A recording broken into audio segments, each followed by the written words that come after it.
right, guys, so let's go ahead and pick up where we left off. So we talked about biodiversity and kind of how some species are on the decline, both from natural causes and also anthropogenic causes. So, humans hunting animals to extinction, also climate change through our combustion of fossil fuels, habitat destruction. We are driving the extinction process, but some of them are natural. Sometimes species just die out of their own volition without any human interaction. So it can be both anthropogenic and natural causes that cause extinction.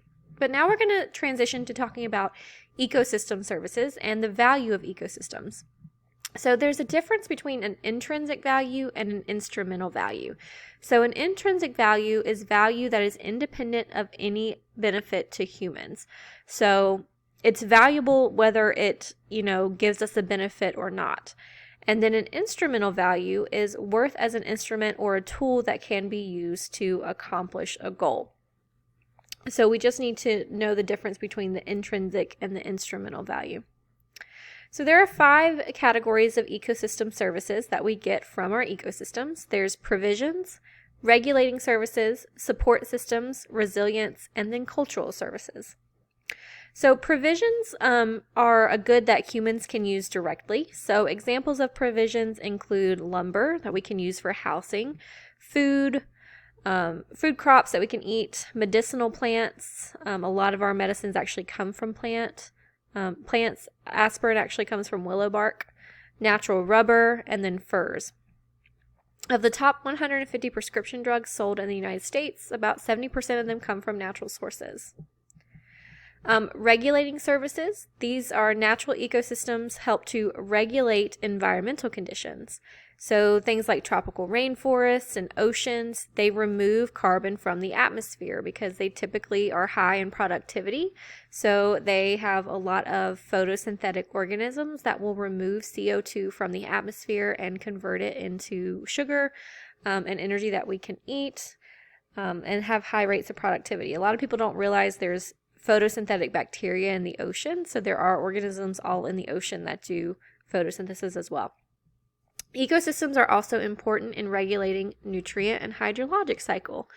So when we talk about our biogeochemical cycle, they would be a part of a regulating service. Support services are another. These are the natural ecosystems providing numerous support services such as pollination of food crops. So when we think about saving the bees, the honeybees, even wasps and things of that nature will be pollinators. And ecosystems can also provide natural pest control services because they provide habitat for predators that then will prey on agricultural pests. So when we think about support services, it's kind of like the organisms in the environment are little helpers. So the little honeybees are helpers. They support pollination and our crop growth. And then the predators are little helpers. They help mitigate the amount of pests that we have in our crops. So they're supporting services. Resilience depends greatly on species diversity. Remember, we said that species diversity, genetic diversity, biodiversity, that's all a really good thing.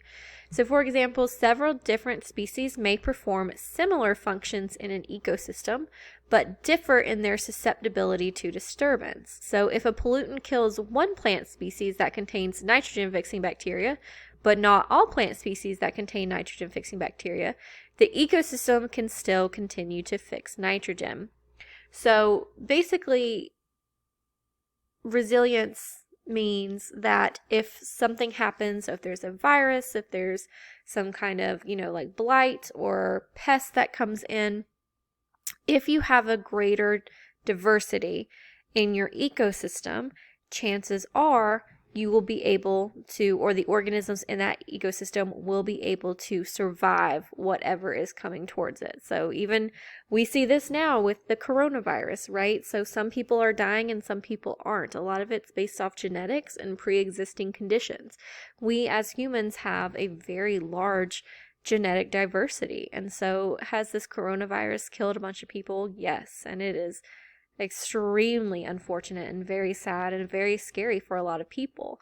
But is the entire population wiped out from it? No, because we have genetic diversity. That is an example of resilience. And then cultural services are the last one. So this is just the awe-inspiring beauty of nature, and it has instrumental value because it provides an aesthetic benefit for people who are willing to pay for it. Similarly, scientific funding agencies may award grants to scientists for research that explores biodiversity with no promise of any economic gain. There is beauty and there is value in just nature itself. So, I mean, I went to college at App State, so I was in the mountains, and it was a gorgeous place to be. That was part of the reason that I went there. It was the draw of it. You know, you have all these hiking trails and waterfalls, and there's no humidity, and in the spring, everything is just so fresh and clear and beautiful. That is a cultural service. Just being in nature and appreciating nature and not using it for money or any kind of personal gain, it's still important, right? We live with our ecosystem, and we have to exist hand in hand with nature. And then there are other cultures as well that are very close to the environment and the earth, and they place high value on different organisms and use different organisms and cultural practices. So it's not just what kind of money we can get from the environment, it's also what it provides to us just, on a soul level. But there has been a decline of ecosystem services, unfortunately. So of 24 different ecosystem functions, 15 have been found to be declining or used as a rate that cannot be sustained. So basically, right, when we think about provisions like lumber and crops and things like that, when we cut down a lot of trees, when we perform deforestation and we, extract all the fossil fuel from the land, we are using too many of these services. We are abusing our ecosystem services, and that means they'll be on the decline. So if we abuse them too much, eventually no one will be able to use them if we don't, reform our ways. So if we want to improve ecosystem functions, we need to improve the fate of the species and ecosystems that provide these services. The big takeaway from this, we as humans are not the only organisms that matter on this planet, okay? We might not realize how important other organisms are, but we are all entwined in this one food web. I don't mean to be like kumbaya about it, but if you guys have ever seen the Disney movie Pocahontas, where she's talking about how, when she's singing the song The Colors of the Wind and talking about how we're all connected, it's true. We get so many ecosystem services and so many organisms do things for us we don't even realize. We can't live without bees and pollinators. We can't live without the bacteria in the soil that fix nitrogen for us.